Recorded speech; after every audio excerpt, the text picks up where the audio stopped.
pesado, denso com a expectativa e o cheiro metálico de ansiedade. Cada respiração parecia amplificada naquele silêncio tenso, e os olhares pesavam sobre ela. Ali estava Ana, uma mãe, curvada, mas não quebrada, tentando conter a avalanche de humilhação que se abatia sobre si. Seus olhos, marejados, mas firmes, fixavam-se no vazio à frente, enquanto a voz do advogado da parte oposta ecoava com uma frieza cortante, zombando de sua condição, de sua pobreza, de sua luta. Ele não se contentava em argumentar, ele queria esmagar, aniquilar a pouca dignidade que ainda lhe restava. Cada palavra proferida era um golpe, uma pontada afiada que visava o coração de Ana. Senhora Ana, com todo o respeito, ou a falta dele, considerando sua situação, ele sarcasteou, um sorriso cruel brincando em seus lábios finos. Como espera prover para seu filho se mal consegue prover para si mesma?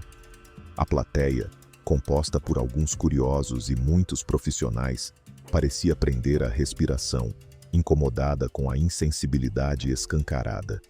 Ana sentiu o rubor da vergonha subir por seu pescoço, mas engoliu em seco. Ela estava ali para lutar, não para se render.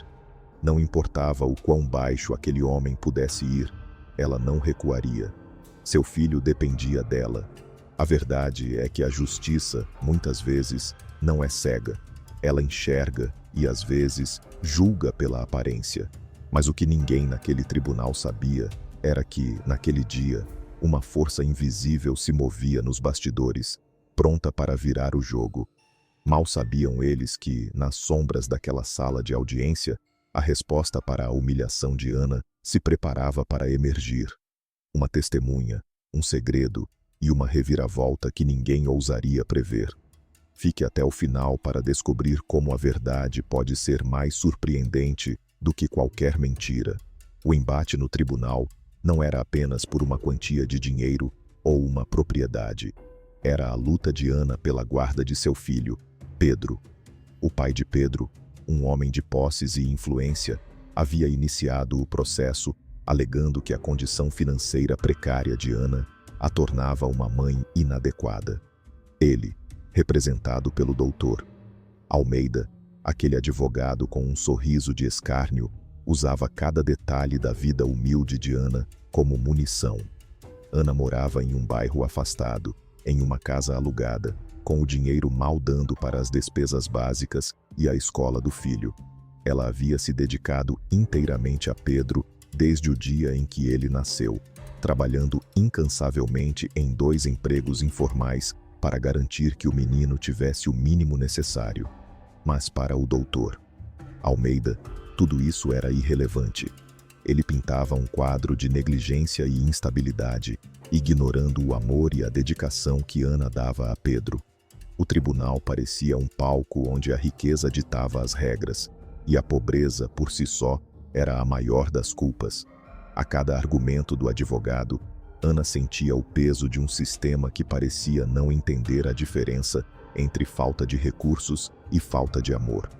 A batalha não era justa, e ela sabia disso. A desvantagem era gritante, e a esperança, um fio cada vez mais tênue. Dr. Almeida não era apenas um advogado, era uma força da natureza calculista, moldada pelas salas de reunião mais luxuosas e pelos corredores dos tribunais mais importantes. Sua reputação não vinha apenas de suas vitórias, mas da maneira como as obtinha, esmagando os adversários com um misto de lógica implacável e desdém frio. Para ele, o caso de Ana não era uma questão de justiça, mas um mero obstáculo a ser removido, um rabisco insignificante em sua agenda impecável. Senhora Ana, não se ofenda.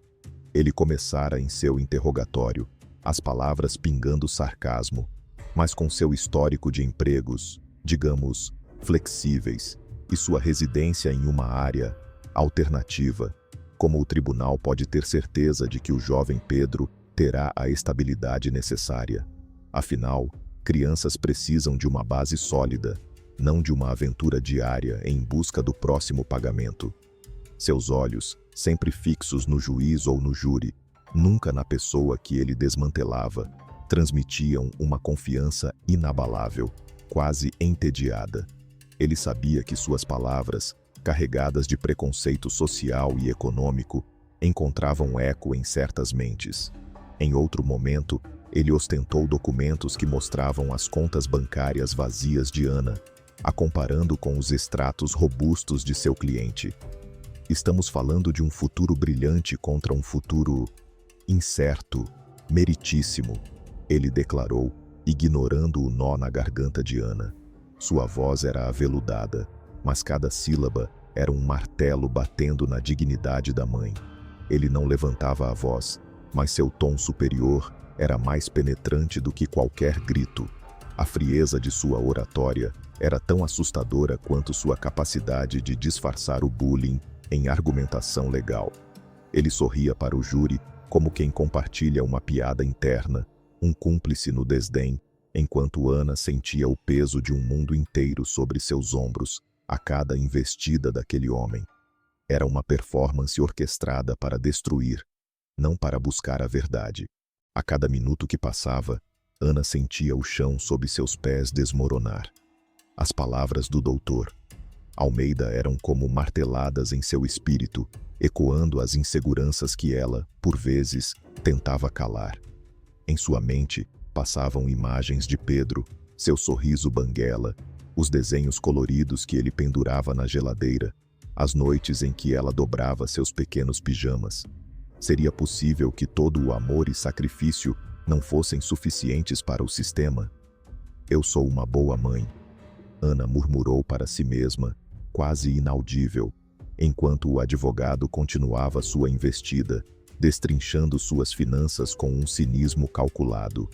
As lágrimas, antes teimosamente contidas, agora escorriam livres e quentes pelo seu rosto, pingando silenciosamente no tecido já amarrotado de suas mãos. Ela tentava se recompor, secando-as apressadamente com a manga do casaco, mas elas simplesmente não paravam.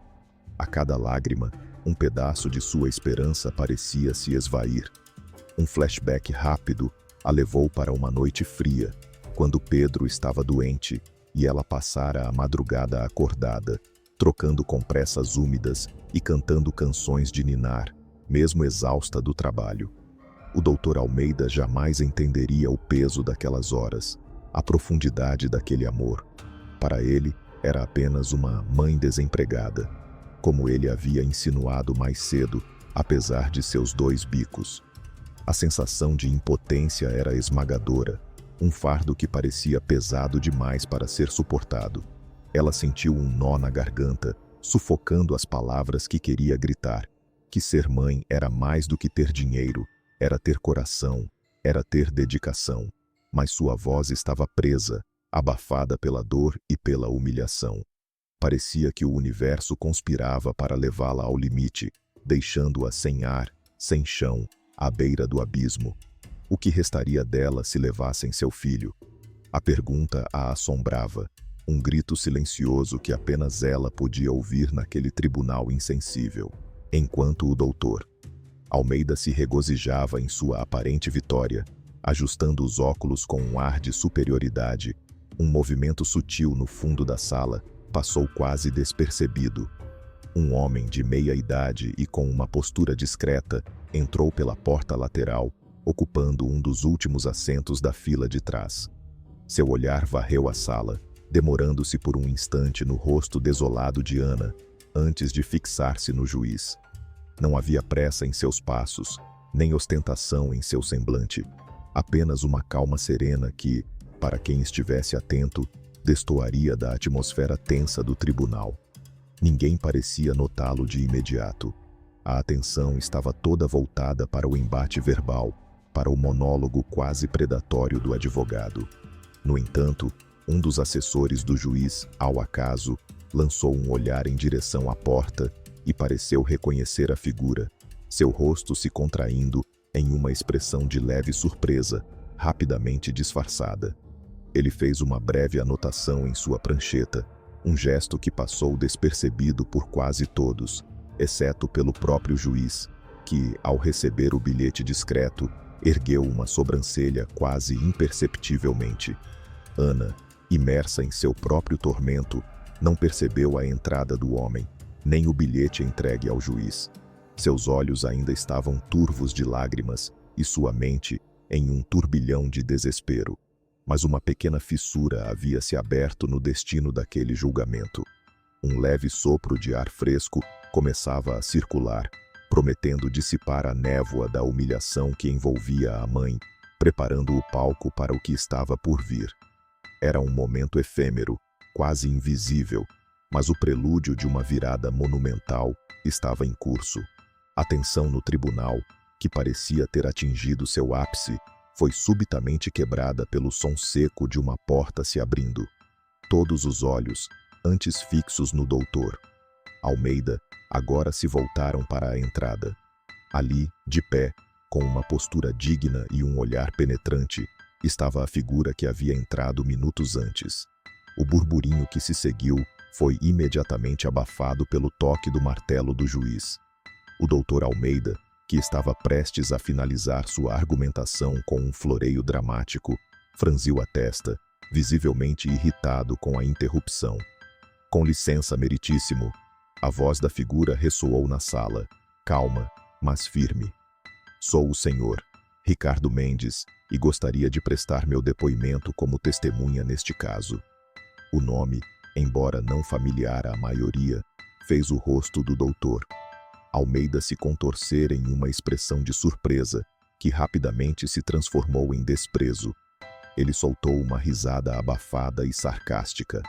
"Sênior Mendes, e quem exatamente seria o senhor para este tribunal? Um amigo da família, talvez? Não vejo como sua presença aqui possa ser relevante para os fatos." Suas palavras carregavam o mesmo veneno de antes, tentando desqualificar a testemunha antes mesmo que ela falasse. No entanto, o senhor Mendes não se abalou. Ele caminhou com calma até o banco das testemunhas, seus olhos encontrando os de Ana por um breve momento, e um leve aceno quase imperceptível transmitiu uma tranquilidade que a mãe não sentia há dias. Ana, por sua vez, ergueu a cabeça, uma fagulha de confusão e uma esperança quase imperceptível surgindo em seu olhar exausto. Quem seria aquele homem? E por que ele estava ali? O juiz, após consultar rapidamente o assessor, assentiu. "Prossiga, Sr. Mendes. Sua presença foi devidamente notificada ao tribunal." A atmosfera pesada se intensificou, mas agora permeada por uma nova emoção: a curiosidade. O jogo, que parecia decidido, estava prestes a mudar, e a chegada inesperada daquele homem era o primeiro sinal de que a verdade, talvez, tivesse outros planos. O senhor Ricardo Mendes se ajeitou no banco das testemunhas, sua voz agora ganhando uma força que silenciou até o mais persistente murmúrio. "Meritíssimo doutor Almeida," ele começou, direcionando um olhar direto ao advogado, que o fitava com uma mistura de curiosidade e desdém. "Eu sou o ex-contador do pai de Pedro. Fui eu quem administrou as finanças dele por mais de 15 anos, até me aposentar no mês passado." O juiz inclinou-se levemente, e um murmúrio de surpresa percorreu a sala. O doutor Almeida, porém, apenas soltou um riso seco. "E o que isso tem a ver com a capacidade da senhora Ana em ser mãe, Sr. Mendes? Seus relatórios financeiros do pai não invalidam a pobreza da mãe." "Ah, mas invalidam a motivação", retrucou Mendes, a calma em sua voz se tornando mais afiada. "Nos anos em que trabalhei para o pai de Pedro, observei um padrão preocupante. Ele sempre utilizou a guarda do filho como uma ferramenta de controle, não como um desejo genuíno de paternidade. Mais do que isso, soube que a senhora Ana, em dado momento, recusou uma proposta financeira substancial de seu cliente para abrir mão da guarda de Pedro." O doutor Almeida levantou-se abruptamente. "Objeção. Isso é especulação e não tem relevância para o caso." "Ao contrário, doutor Almeida," o senhor Mendes continuou, ignorando a objeção. "Eu possuo documentos que provam que seu cliente ofereceu uma quantia irrisória a Ana para que ela assinasse a renúncia da guarda, e Ana recusou. Ela estava disposta a lutar por seu filho, mesmo sem dinheiro. Ele estendeu uma pasta ao juiz, que a pegou com as sobrancelhas levantadas. E mais, Mendes prosseguiu, enquanto o juiz folheava os documentos. Posso confirmar que o Sr. Almeida foi pessoalmente instruído a usar a condição financeira da senhora Ana como a principal arma no tribunal, com o objetivo de desgastá-la e forçá-la a desistir. O rosto do doutor Almeida empalideceu, a arrogância desmoronando em puro choque. Ele tentou argumentar, mas suas palavras saíam travadas. Ana, por sua vez, ergueu a cabeça, as lágrimas de tristeza agora substituídas por lágrimas de alívio e uma incredulidade emocionada. Aquele homem, com sua coragem inesperada, estava virando o jogo, e a verdade, finalmente, começava a brilhar. As palavras do Senhor Mendes caíram sobre o tribunal como um raio, desnudando a fachada polida do Dr. Almeida. O advogado, antes tão seguro e imponente, agora parecia encolher sob o peso das revelações. Seu rosto, antes marcado por um sorriso de escárnio, estava pálido e suado. Ele tentou, de forma patética, interromper o depoimento, gaguejando objeções que o juiz rapidamente descartou. Dr. Almeida, por favor, contenha-se. A testemunha está apresentando fatos relevantes. A autoridade do juiz, antes respeitosa, agora tinha um tom de repreensão. A plateia, antes tensa, agora burburinhava abertamente. Os murmúrios se transformaram em indignação. Pessoas que haviam escutado em silêncio o desdém de Almeida pela pobreza de Ana, agora trocavam olhares de repulsa. O Dr. Almeida sentiu o peso desses olhares. A vergonha pública que ele tão habilmente infligia aos outros, agora se voltava contra ele. Seus ombros se curvaram, sua postura arrogante desmoronou. Ele tentou se recompor, mas a confiança que o sustentava havia evaporado. As evidências apresentadas pelo Sr. Mendes, cópias de e-mails, registros de chamadas e anotações detalhadas de reuniões, eram irrefutáveis. Cada documento era um prego no caixão de sua reputação. Aquele homem que zombava da mãe pobre no tribunal, que se deleitava em humilhar os mais fracos, agora estava sendo desmascarado, reduzido a uma figura patética diante de todos. Era a justiça poética se desdobrando, a arrogância caindo por terra. As palavras do Senhor Mendes caíram sobre o tribunal como um raio, desnudando a fachada polida do Dr. Almeida. O advogado, antes tão seguro e imponente, agora parecia encolher sob o peso das revelações. Seu rosto, antes marcado por um sorriso de escárnio, estava pálido e suado. Ele tentou, de forma patética, interromper o depoimento, gaguejando objeções que o juiz rapidamente descartou. Dr. Almeida, por favor, contenha-se. A testemunha está apresentando fatos relevantes.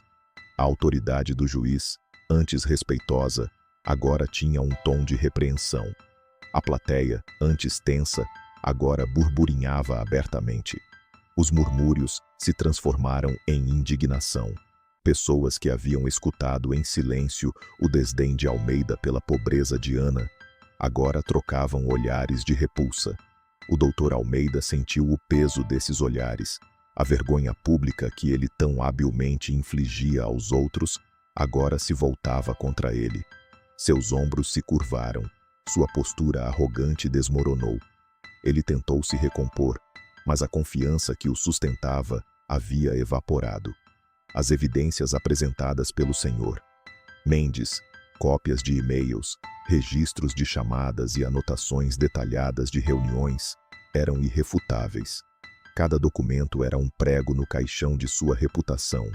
Aquele homem que zombava da mãe pobre no tribunal, que se deleitava em humilhar os mais fracos, agora estava sendo desmascarado, reduzido a uma figura patética diante de todos. Era a justiça poética se desdobrando, a arrogância caindo por terra. O sol invadia a sala do tribunal, de uma forma diferente agora, quase celebratória. Ana saiu de cabeça erguida, segurando a mão de Pedro com um aperto firme e cheio de significado. A dor e a humilhação deram lugar a uma sensação de alívio e uma dignidade renovada. Aquele dia havia provado que, por mais poderosa que a injustiça se apresentasse, a verdade e a coragem sempre encontrariam uma fresta para se manifestar. A história de Ana e a inesperada intervenção do Sr. Mendes se tornaram um lembrete poderoso. Muitas vezes, o sistema pode parecer esmagador e a voz dos mais vulneráveis silenciada.